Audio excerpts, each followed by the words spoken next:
Please be advised that this recorded webinar has been edited from its original format, which may have included a product demo. To set up a live demo or to request more information, please complete the form to the right. Or if you are currently not on CSE Global, there is a link to the website in the description of this video. Thank you. Hello everyone, and welcome to today's webinar, Key Corporate Transparency Act Guidance for Timely Filing. My name is Caitlin Aliberta, and I will be your moderator. Joining us today are two of CSE's experts, Ali Gerhart, Vice President of International Compliance and Governance, and David Jefferis, Senior Director of Product Management for Global Compliance.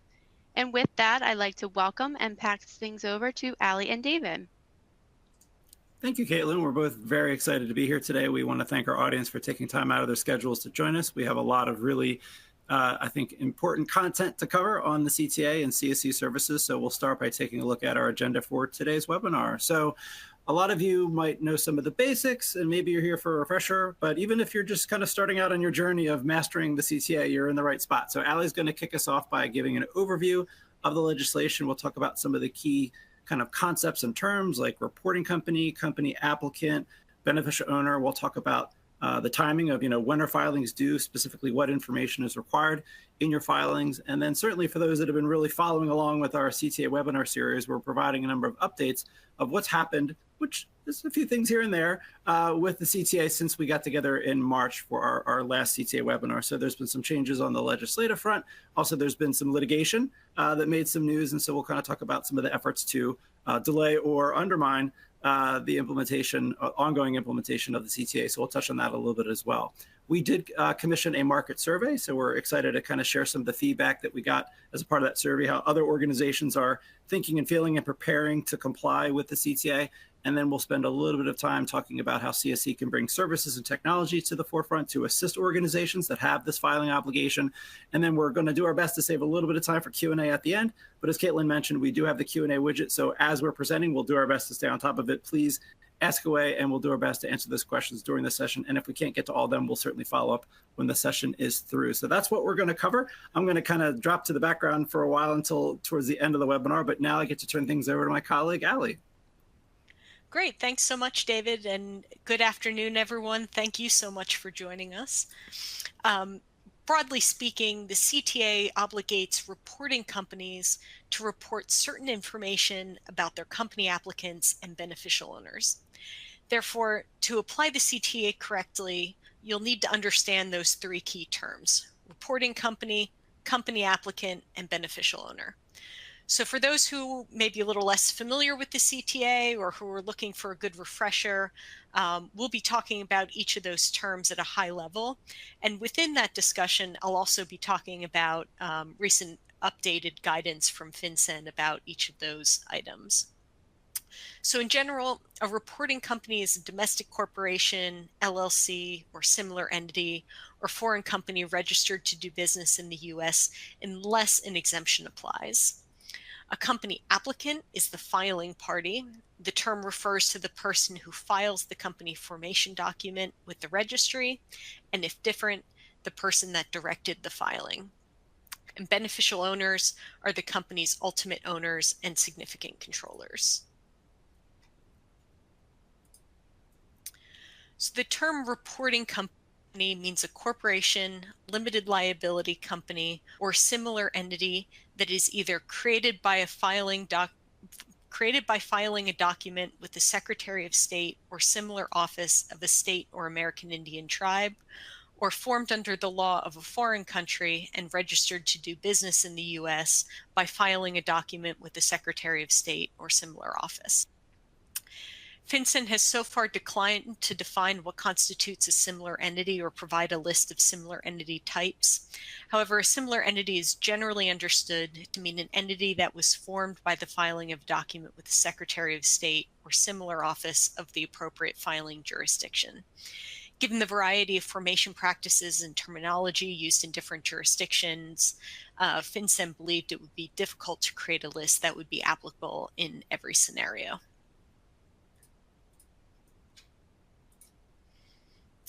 Not surprisingly, these ambiguities raised a few questions, and FinCEN has recently issued some additional guidance. in April, FinCEN addressed 3 specific scenarios. So corporations treated as pass-through entities under subchapter S of the Internal Revenue Code, also called S corporations, are typically created or registered to do business by the filing of a document with the Secretary of State or similar office. Under these circumstances, and assuming no other exemption applies to the S corporation, it is a reporting company. But domestic corporations or limited liability companies that are not created by the filing of a document with the Secretary of State or similar office, here the answer would be no. These companies would not be reporting companies. The regulations define a domestic reporting company as including a corporation or limited liability company, but that's based on the understanding that these types of companies are generally formed in that way. If they're not formed in that way, then no, they're not reporting companies. FinCEN also addressed homeowners associations. Here again, it depends because HOAs can take a variety of corporate forms. Just as any other entity, consider whether the HOA was created by a filing with the Secretary of State or similar office, or whether any other exemption applies. And finally, last week, FinCEN issued 3 additional FAQs that address entities related to Indian tribes. I won't go into too much detail here given the limited applicability to most corporate structures. However, it's worth noting that for purposes of the CTA, Indian tribe means any Indian or Alaska Native tribe, band, nation, pueblo, village, or community that the Secretary of the Interior acknowledges to exist as an Indian tribe. The Secretary of the Interior is required to publish annually a list of all recognized Indian tribes in the Federal Register. The FAQs draw a distinction between legal entities formed or registered to do business under the laws of an Indian tribe versus tribal corporations that are formed under federal law by the Secretary of the Interior. The latter type are not formed under the laws of an Indian tribe and are thus not reporting companies.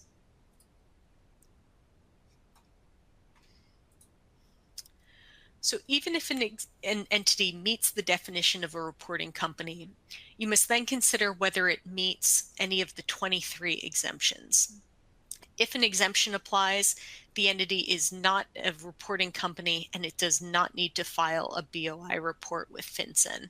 So that's a common question we get if you have an exempt entity, there just is no filing necessary. You don't file a form that says you are exempt. So the vast majority of exemptions apply to regulated companies such as financial institutions, SEC-regulated companies, public utilities, and insurance companies. The exemptions are specified by reference to definitions contained in particular laws, such as the Securities Exchange Act, the Investment Advisors Act, the Commodity Exchange Act, and others.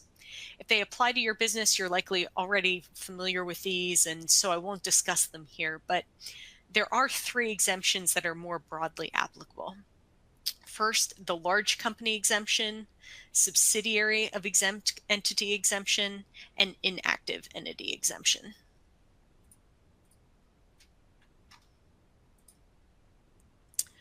So for large operating companies, for large private unregulated companies, this exemption is absolutely key. There are 3 elements, all of which must be satisfied for the exemption to apply.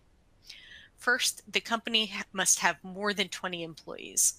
Those employees must also be employed in the U.S. and must be employed by the entity itself, not aggregated across the corporate group.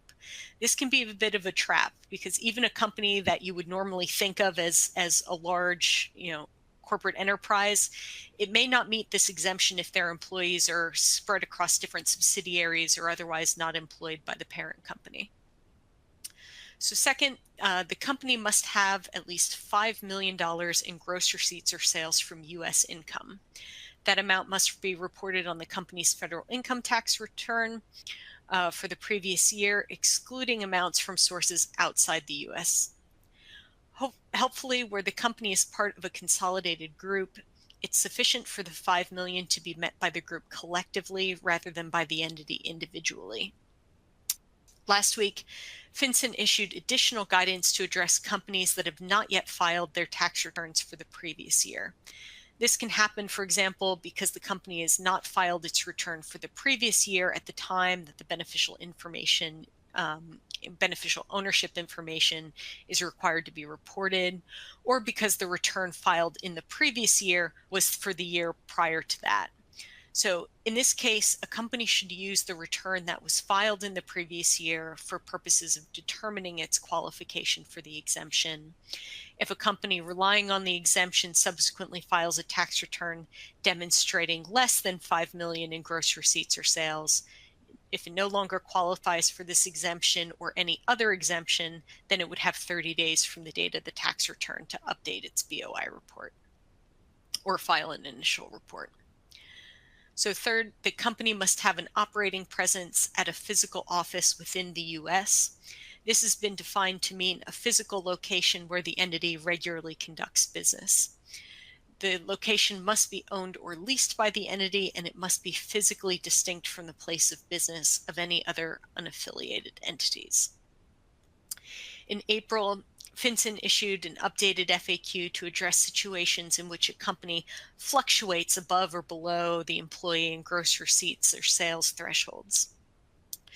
FinCEN clarified that yes, an update would be necessary. So if a company files a BOI report and then becomes exempt as a large company, the company should file a newly exempt entity report.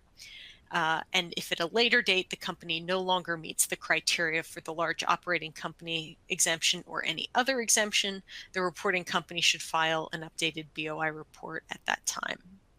Updated BOI reports are due within 30 days of the occurrence of the change. Frankly, this is not a particularly astonishing update. I suspect that in asking this question, people were really hoping for a more practical approach for those limited circumstances and limited companies where you might repeatedly hover above or below those thresholds. So if your company falls into that category, you may be able to utilize this threshold, but it may be more burdensome to monitor and make updates as facts change over time.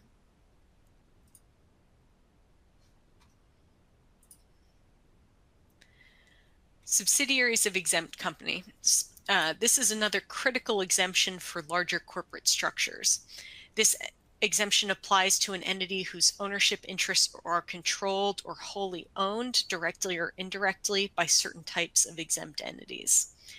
This is a fairly simple rule, no multi-element test, but there are two key things to be aware of. First, notice the emphasis on wholly owned entities. Entities only partially owned by an exempt entity or parent companies of an exempt entity do not qualify for this exemption. This was a deliberate decision by FinCEN. In their view, to expand the definition to these types of entities would be effectively creating a new exemption, which they declined to do. The exemption also does not apply to subsidiaries of all exempt entities. The vast majority of exemptions do qualify for that prerequisite, but there are 4 listed here on this slide that do not. So the key thing to know is just if your parent company is relying on one of these exemptions, its wholly owned subsidiaries cannot utilize that exemption.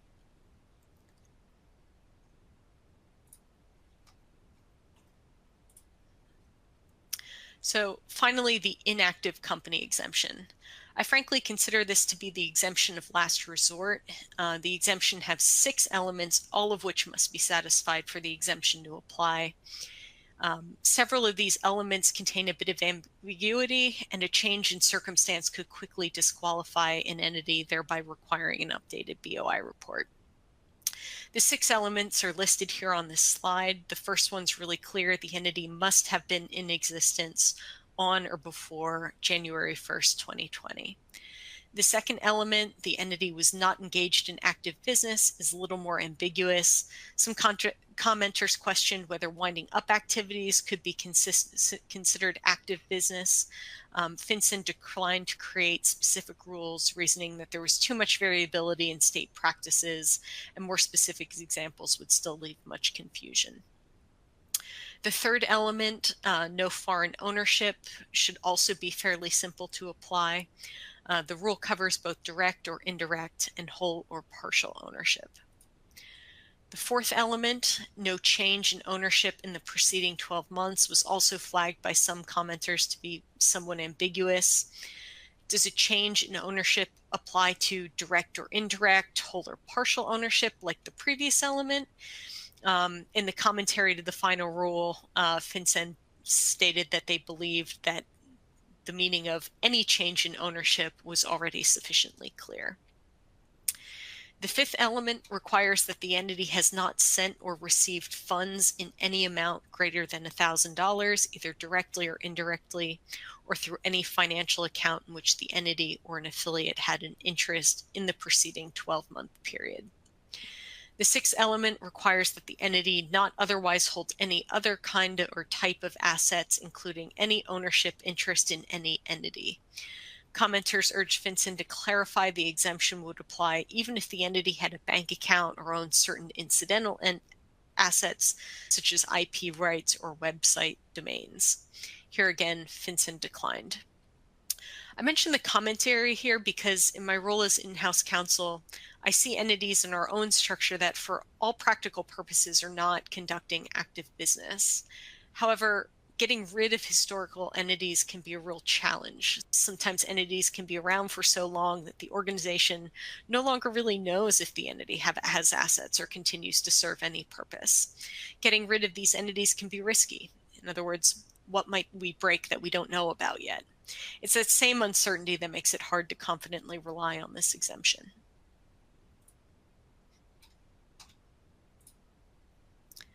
So putting these three exemptions together, here's a really simple example. Large company is exempt under the large company exemption. It has direct and indirect wholly owned subsidiaries who are then all exempt under the subsidiary of exempt companies exemption. There's no need to rely on any other exemptions. But switching up that scenario just a bit, here we have a JV partner with a 20% interest in JV sub A. LC sub 1 and its subsidiaries, LC sub 2 and LC sub 3, are still wholly owned by large companies, so they can rely on the subsidiary exemption. However, JV sub A and JV sub B are only partially owned by large company. They will need to inquire about the status of JV partner unless they independently qualify for some other exemption. We know that because JV sub A owns 100% of JV sub B, JV sub A will not qualify for the inactive company exemption.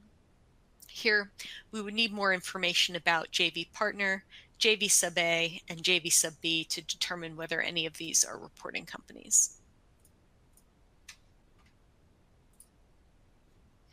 Final example, here we have a wholly owned corporate structure, but the entity qualifying for the large company exemption is not the ultimate parent.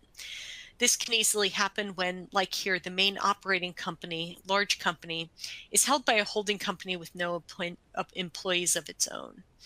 Perhaps the enterprise also has a few subsidiary companies owned by the holding company rather than large company.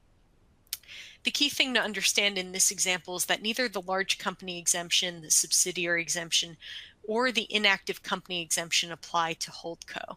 Assuming holdco is a corporation or other entity created by a filing with the Secretary of State and no other exemption applies to holdco, holdco is a reporting company. Further, assuming the same facts about HC sub A and HC sub B, these entities will also be reporting companies.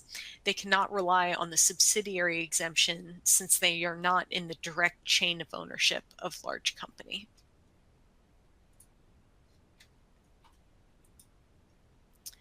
So company applicants.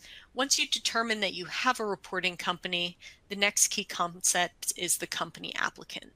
But before you do too much analysis, first consider whether this is relevant to your reporting company. For this question, the key date is January 1st, 2024, the day the CTA came into effect. For domestic reporting companies created before 1/1/24 and foreign reporting companies registered to do business in the U.S. before the same date, you do not need to report a company applicant. This is extremely helpful and was a deliberate policy decision. For companies that have been in existence for a really long time, it may not be possible to determine who the company was anymore. But for reporting companies created on or after January 1st, 2024, you had notice of this requirement and the opportunity to collect the appropriate information, so the company applicant will need to be reported.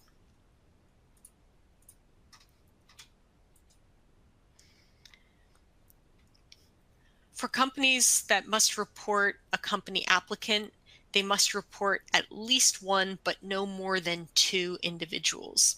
The company applicants must be individuals, not legal entities or organizations. There are 2 types of company applicants. One, the individual who directly files the document that creates or registers the company. And if more than one person is involved in the filing, the individual who is primarily responsible for directing or controlling the filing. We'll talk more about updates to BOI reports shortly, but for now, it's helpful to know that once the company applicant information has been reported, there's no need to update this information if any of the company applicant's personal data later changes. Most companies are created or registered through their registered agent like CSC. For CSC's customers utilizing our filing services, a CSC employee will be one of your company applicants. We'll be able to provide the company with the employee's name and FinCEN identifier in order to complete any necessary BOI filing. The question of who is primarily responsible for the filing can be a bit more ambiguous. It's easy to envision a scenario where more than 2 people are involved, so you have to make a bit of a judgment call about who's primarily responsible. In my organization, for example, that person is generally going to be me as the attorney in charge of our corporate structure.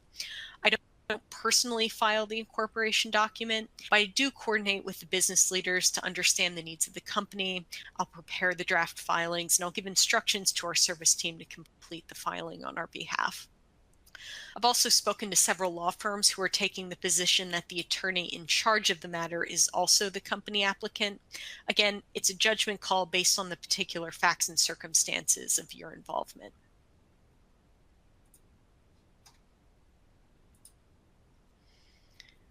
Finally, every reporting company must report at least one beneficial owner.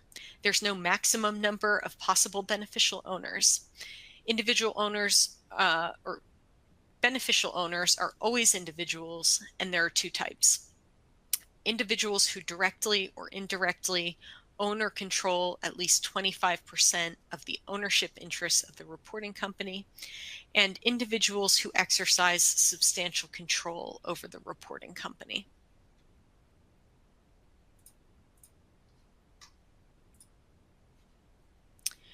Reporting companies are required to report all individuals who own at least 25% of the ownership interests and all individuals who exercise substantial control. So what is an ownership interest? Under the CTA, an ownership interest is broadly defined and includes equity, stock, or voting rights, capital or profit interest, convertible instruments, options or other binding privileges to buy or sell any of the foregoing, or, and this is a catch-all, any other instrument, contract, or other mechanism used to establish ownership. 25% or greater interest in any of these items makes an individual a beneficial owner under the ownership test. So what does it mean to have substantial control? Again, the test is very broad. It includes any individual meeting any of 4 general criteria. A senior officer of the company, such as a president, CEO, CFO, COO, general counsel, or other officers who perform a similar function. Person who has the authority to appoint or remove certain officers or a majority of directors. Person who directs, determines, or has substantial influence over important decisions, or, and another catch-all, has any other form of substantial control.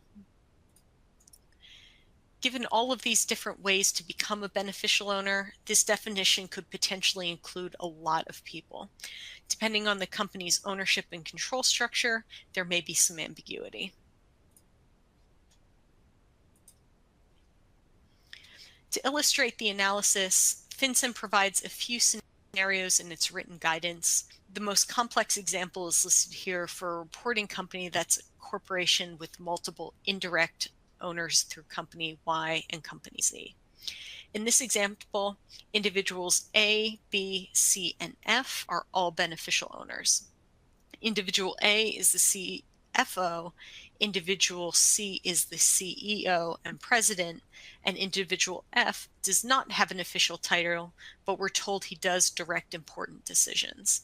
These individuals all meet the substantial control test. Individual B owns 70% of company Y's 50% interest in the reporting company. Individual B's indirect ownership interest can be calculated by multiplying 50% times 70% for a total interest of 35%. Therefore, individual B is also a beneficial owner because his indirect ownership interest in the reporting company exceeds 25%. Individuals D and E own 25% of company Z's 50% for a total interest of only 12.5% each. Absent any other facts indicating any other form of ownership and control, we can conclude that individuals D and E are not beneficial owners. Although we have already determined that individual A is a beneficial owner under the control test, it's also worth noting that he's also a beneficial owner under the ownership test. He owns 30% of company Y's 50%, which equals 15%, but he also owns 25% of company Z's 50%, which equals 12%. Therefore, his total indirect ownership interest in the reporting company is 15% plus 12.5%, or 27.5% total. For purposes of filing a BOI report, it's not necessary to specify how exactly someone qualifies as a beneficial owner. I just include that information here to explain the analysis.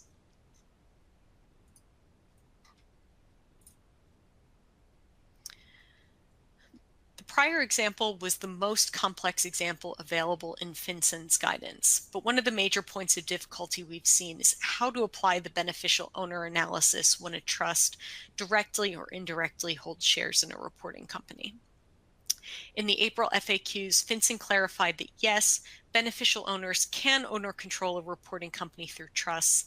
They can do so either by exercising substantial control over a reporting company through a trust arrangement, or by owning or controlling ownership interests of a reporting company that are held in a trust.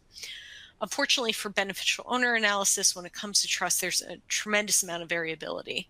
FinCEN did attempt to provide some clarity, but noted that particular facts and circumstances will determine whether specific trustees, beneficiaries, grantor, settlers, or other individuals may qualify as beneficial owners. In our previous webinar, we mentioned a section in the final reporting rule. FinCEN's FAQs largely mirror this language, providing the following conditions indicate that an individual owns or controls ownership interests through a trust. First, a trustee or any other individual that has the authority to dispose of trust assets. Two, a beneficiary that is the sole permissible recipient of income and principal from the trust, or has the right to demand a distribution of or withdraw substantially all of the assets of the trust. And three, a grantor or settler who has the right to revoke the trust or otherwise withdraw assets of the trust. FinCEN's FAQs repeat this list of factors and note that this list may not be exhaustive of all the conditions under which an individual owns or controls ownership interests through a trust. There may be other arrangements with certain individuals that they may be considered an owner, beneficial owner through that trust.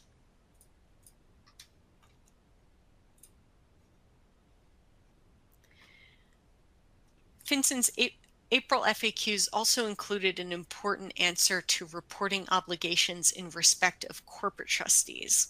By corporate trustee, we mean a legal entity rather than an individual that exercises the power of a trustee. If ownership interests in a reporting company are owned or controlled by a trust with a corporate trustee, the reporting company should effectively look through the ownership interests in the corporate trustee to determine whether there's any individuals who would own or control at least 25% of the underlying reporting company. It's worth noting that this may be really hard to do. Corporate trustee is likely a third party over which you have no information or even any right to information. If you're employed or engaged by the reporting company, you may be relying on counsel or management of the corporate trustee for this information. Fortunately, the FAQs go on to say that the reporting company may, but is not required to, report the name of the corporate trustee in lieu of information about any individual beneficial owner if all of the following three conditions are met. The corporate trustee is an entity that is exempt from the reporting requirements. The individual beneficial owner owns or controls at least 25% of ownership interests in the reporting company and only by virtue of its ownership interests in the corporate trustee. And the individual beneficial owner does not exercise substantial control over the reporting company. Finally, in addition to considering whether the beneficial owners of a corporate trustee own or control the ownership interest of a reporting company whose ownership interests are held in trust, it may be necessary to consider whether any owners of or individuals employed or engaged by the corporate trustee exercise substantial control over that reporting company. The factors for determining substantial control by an individual connected with a corporate trustee are the same as for any other beneficial owner.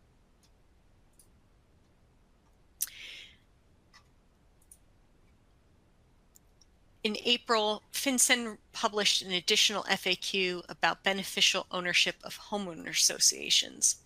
Assuming an HOA is a reporting company, just like any other reporting company, you need to look at both the percentage of ownership interests and substantial control.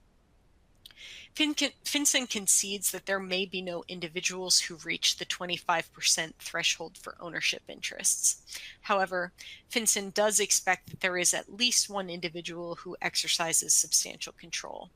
Indicators include role as a senior officer, authority to appoint or remove certain officers or a majority of directors, being an important decision maker, or any other form of substantial control.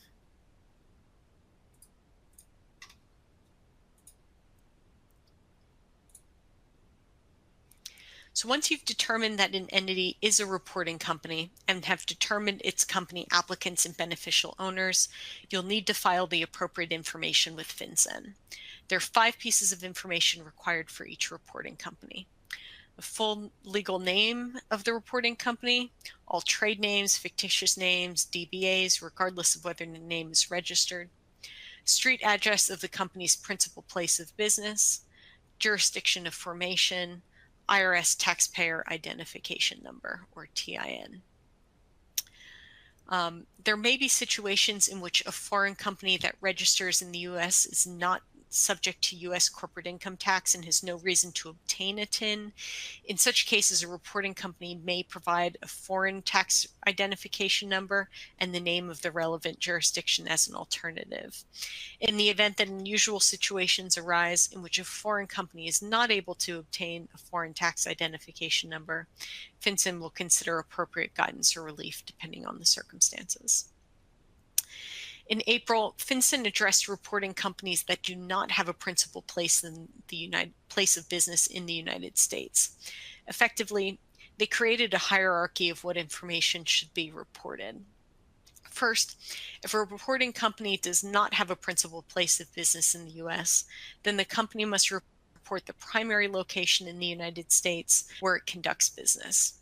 If a reporting company has no principal place of business in the U.S. and conducts business at more than one location, then the reporting company may report the address of any of those locations in the U.S. where the reporting company receives important correspondence. Finally, if a reporting company has no principal place of business in the U.S. and does not conduct business functions at any location in the U.S., then its primary location is the address in the U.S. of the person designated to accept service of legal process on its behalf. Usually that's your registered agent. That should be a very unusual scenario.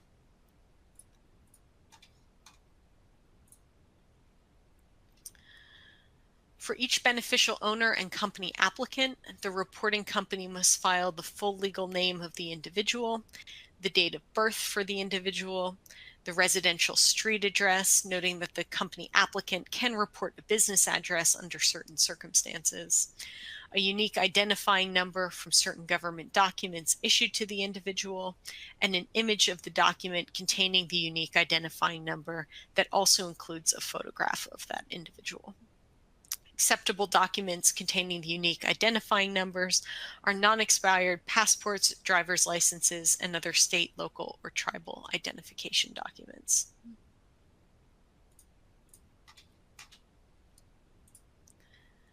For privacy reasons, some company applicants and beneficial owners may not wish to share their personal data with the reporting company. The CTA offers an alternative reporting option called a FinCEN identifier.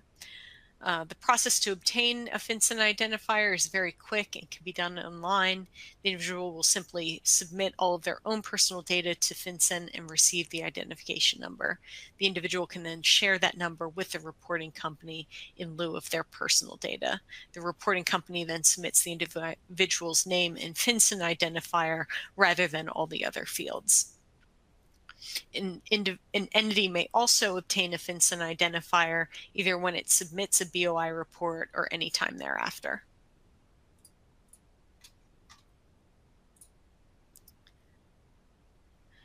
Although a FinCEN identifier is helpful for protecting personal information, there are a couple of limitations and concerns. First, an individual or reporting company can only get one, so you have to be really careful not to forget or lose the number.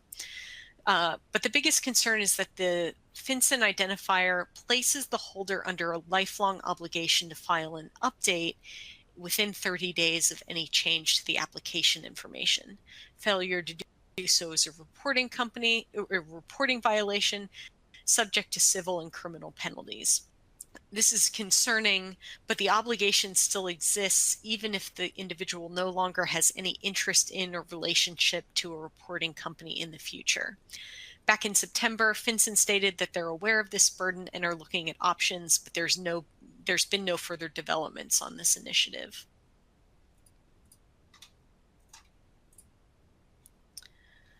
Finally, filing times. As I'm sure everyone is aware, companies created or registered before January 1st of 2024 must file their BOI reports by the end of this year, 1/1/25. Companies created or registered during the 2024 calendar year must file within 90 days of creation or registration. And for companies formed on or after January 1st, 2025, the reporting deadline shortens to 30 days. BOI reports must be updated within 30 calendar days of change of information. There's no requirement to report a company's termination or dissolution, and there's no requirement to file an update report for changes to personal information of a company applicant. Additionally, if an inaccuracy is detected in a previously filed BOI report, the company must file a corrected report no later than 30 calendar days after the date the company becomes aware of the inaccuracy or had reason to know it.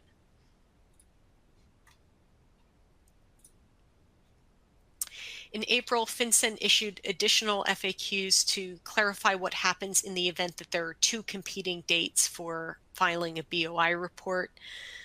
So in the examples on this slide, both companies were formed before January 1st, 2024.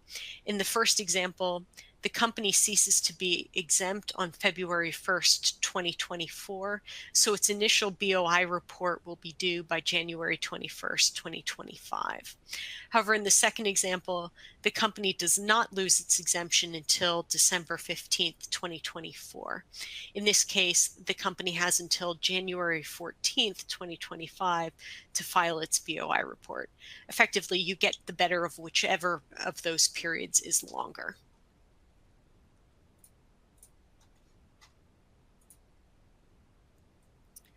So as we know, penalties for noncompliance with the CTA can be quite severe, including potentially both civil and criminal penalties.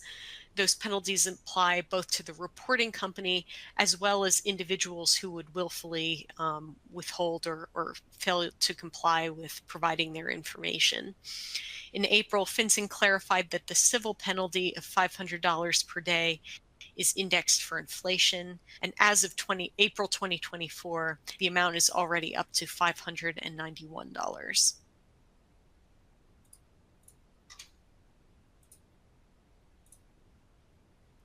So there's been quite a bit of litigation activity over the CTA. In our last webinar, we mentioned the then very recent ruling from the Northern District of Alabama finding the CTA unconstitutional. The ruling enjoined FinCEN from enforcing the CTA against the plaintiffs in that case, but did not affect the obligations of other non-party companies. As anticipated, the case is currently on appeal to the 11th Circuit with oral argument scheduled for later this year.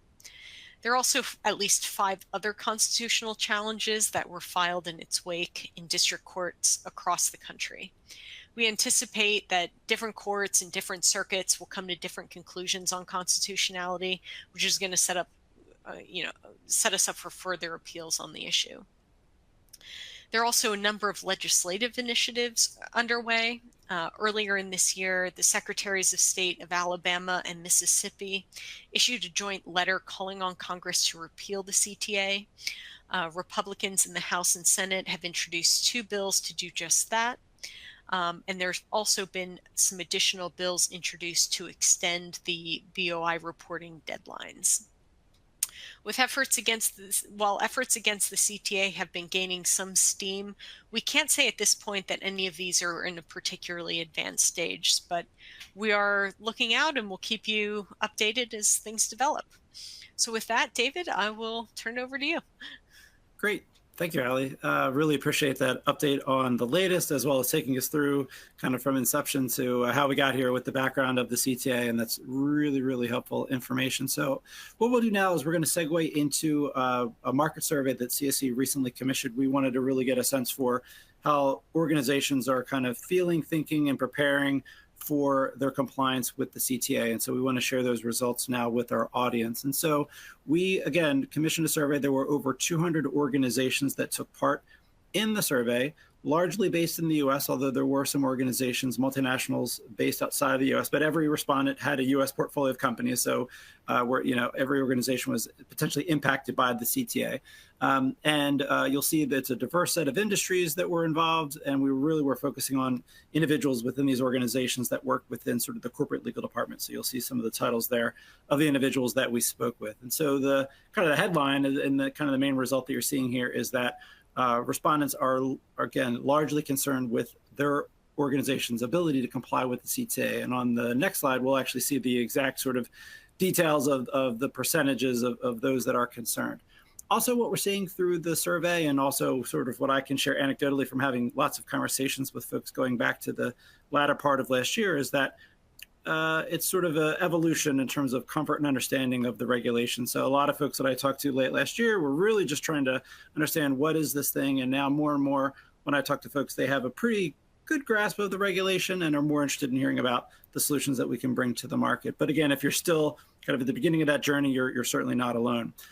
Due diligence is a big part of this, right? So, Allie took us through some examples of understanding exemption versus the need to report, and trying to identify beneficial owners. And in some cases it might be simple. Other cases there's gray and ambiguity, and it becomes challenging. And so this is a situation where organizations want to get it right. So commonly they are not just sort of meeting internally, but they're engaging external counsel to make sure that they're making the proper determinations as to exemption and as to who beneficial owners are prior to them moving forward with a plan of actually submitting filings to FinCEN for their reporting company. So let's actually look at some of the more sort of detailed numbers out of the survey that we conducted. So one of the key questions was, how concerned are you about not just the CTA in general, but your own organization's ability to comply? And interestingly, 83% expressed some level of a concern, and a lot of that was sort of an advanced degree of concern that they have about it. We'll actually, on the next slide, get into a little bit of sort of the path forward that people see in terms of, what are the solutions for dealing with this new reporting disclosure. But before we go there, you'll see some of the sort of heavy hitters in terms of what's causing a lot of this consternation and concern with the people that we talk to. And so a lot of it deals with the sort of some guidance. There's ambiguity. There's judgment calls left and right in some cases. There's even some, around 50% of the respondents felt that even making that critical determination around exemption was not always straightforward. And then over a third of the audience indicated that they're not really clear on sort of the penalties for lack of compliance. And so I know that Ali just touched on that. I would argue that the penalties are fairly straightforward. And I'll also say that $500 doesn't go as far as it used to, right? So the inflation has already got that close to $600. But again, it really remains to be seen kind of what that enforcement mechanism is going to look like, how aggressive FinCEN might be come early next year for organizations that are not complying with the regulation. So what is sort of the path forward, right? So if you're an organization that is preparing to file and really working through the assessment of, again, the obligation that you may have through the CTA, really the number one sort of answer here for how organizations can move forward is implementation of new software. And really what it comes down to is how do we track this information, not only for our initial filing, but what happens when something changes about a reporting company? It goes through a name change, it files a new DBA, maybe it has a change of address, for example. What if information is changing about our beneficial owners, where maybe the CFO retires and there's a replacement? So again, having a source of truth that you can rely on is really seen by, again, the number one response here from our survey participants as sort of preparing not just for the initial obligation, but the ongoing obligation of the CTA. Also, as I mentioned, engaging outside counsel is going to be a big part of this, right? Organizations are leery of, again, just sort of thinking or hoping that they've got it right, but they're really looking for that sort of warm confirmation from experts in this field that they're making those critical determinations correctly as to exemption and as to beneficial owners. Number three also sort of speaks to what we'll get to in a moment, which is solutions that we can bring to the market. But the idea is that let's not, as an organization, try to do this all ourselves. Let's find service, let's find technology that can assist us with this filing obligation.